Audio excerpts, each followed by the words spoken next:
اب ایک پیشگوئی ہے بنی اسرائیل سے متعلق، وَقُلْنَا مِن بَعْدِهِ لِبَنِي إِسْرَائِيلَ اسْكُنُوا الْأَرْضَ فَإِذَا جَاءَ وَعْدُ الْآخِرَةِ جِئْنَا بِكُمْ لَفِيفًا، کہ جب آخرت کا وعدہ آئے گا اس وقت ہم تمہیں ساری دنیا سے سمیٹ کر اکٹھا کر دیں گے۔ اب یہ جو دور ہے یہ آخرین کا دور، اور قرآن کریم کی صورت جو آخرین کی ہے وہ اس دور کی طرف اشارہ کرتی ہے، مگر آخرہ لفظ جو ہے اس کا مطلب آخر نہیں ہے، بلکہ ایک فرق ہے، اس کو پیش نظر رکھنا چاہیے۔ دور آخرین سے مراد ہے وہ دوسرا دور، اور آخرت کہتے ہیں بعد میں آنے والا۔ تو بعد کے آنے والے زمانے میں جو عجیب باتیں رونما ہونے والی ہیں ان کی پیشگوئیاں کچھ سائنسی ہیں، کچھ مذہبی نوعیت کی ہیں، کچھ سیاسی نوعیت کی ہیں، سب قرآن کریم میں موجود ہیں۔ یہ جو پیشگوئی ہے یہ مذہبی نوعیت کی ایک پیشگوئی ہے، جس میں یہود کے متعلق فرمایا گیا کہ ہم تمہیں تمام دنیا سے اکٹھا کر کے ارض مقدس میں لے آئیں گے۔ اب یہ جو واقعہ ہوا ہے اس میں لوگ کہتے ہیں یہود کی چلاکی، ان کی سازشیں وہ ذریعہ بنے ہیں، جیسا سائنسدان ذریعہ بنتے ہیں، مگر یہ مقدر تھا، قرآن بتا رہا ہے، اس میں کوئی ناممکن تھا اس کو بدل سکتے۔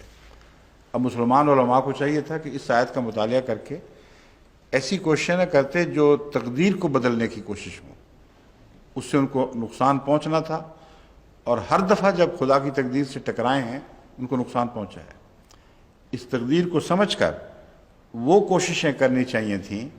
جن کا قرآن کریم میں ذکر موجود ہے کہ وہ کوششیں ضرور کامیاب ہونی تھیں، ان کی طرف توجہ نہیں کی۔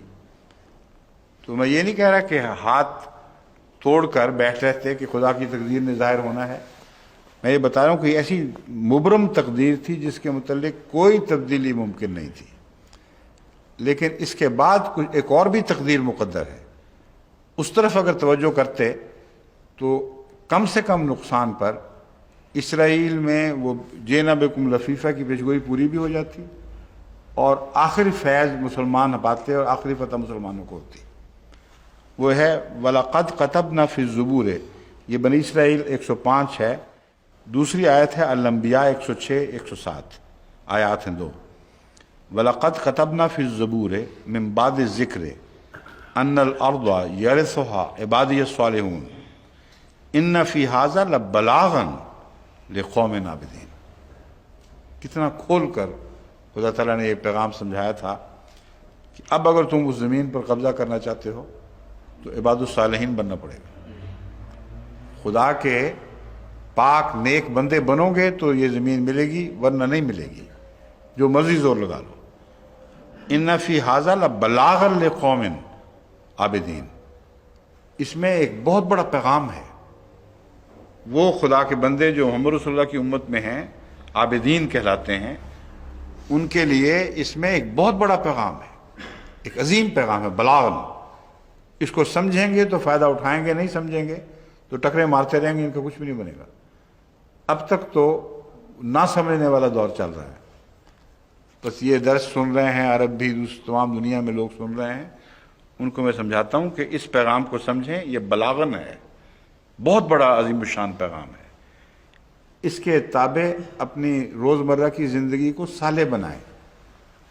اور یہ صالح بنانے کا جو مضمون ہے اس کا حکومت کے تختے الٹنے سے کوئی تعلق نہیں ہے۔ حکومت کے اسلام کے نام پر تختے الٹنے کی کوششیں جو ہیں یہ اسلام کو یا اسلامی دنیا کو مزید کمزور کریں گی۔ کبھی بھی اس کا فائدہ نہ ماضی میں ہوا ہے نہ آئندہ ہوگا۔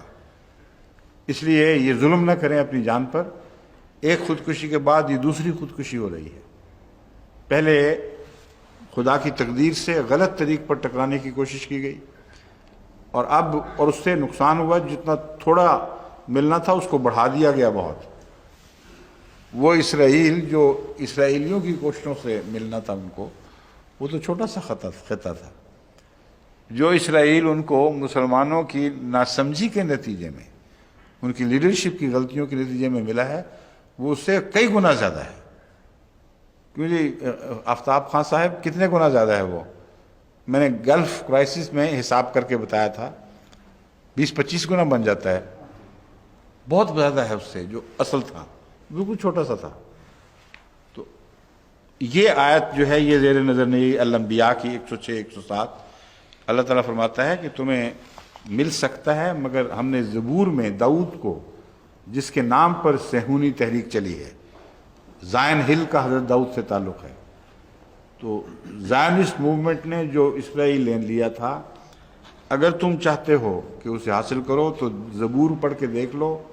وہاں ہم نے یہ کہا تھا کہ بالآخر یہ زمین میرے عبادت گزار نیک بندوں کو ملے گی، عبادی الصالحون، اور اس پیغام کو بھول گئے، حالانکہ تنبیہ بھی تھی ان فی ھذا لبلاغا لقوم عابدین۔ تو قرآن کریم ہر موضوع پر پیشگوئیاں ایسی واضح فرماتا ہے جو کھیل تماشے نہیں ہیں، جو جادوگری سے کوئی تعلق نہیں رکھتی، لیکن ایسا جادو ہے جیسا دنیا میں کبھی دکھایا نہیں گیا، یعنی وہ کھل کے پورے افق کو گھیر لیتا ہے، اور اس میں ذہنی تاثرات وغیرہ کی کوئی بحث نہیں رہتی۔ جیسا سورج چڑھتا ہے اس طرح قرآن کریم کی پیشگوئیاں جب سچی نکلتی ہیں، ثابت ہوتی ہیں، تو سورج کی طرح چڑھ جاتی ہیں۔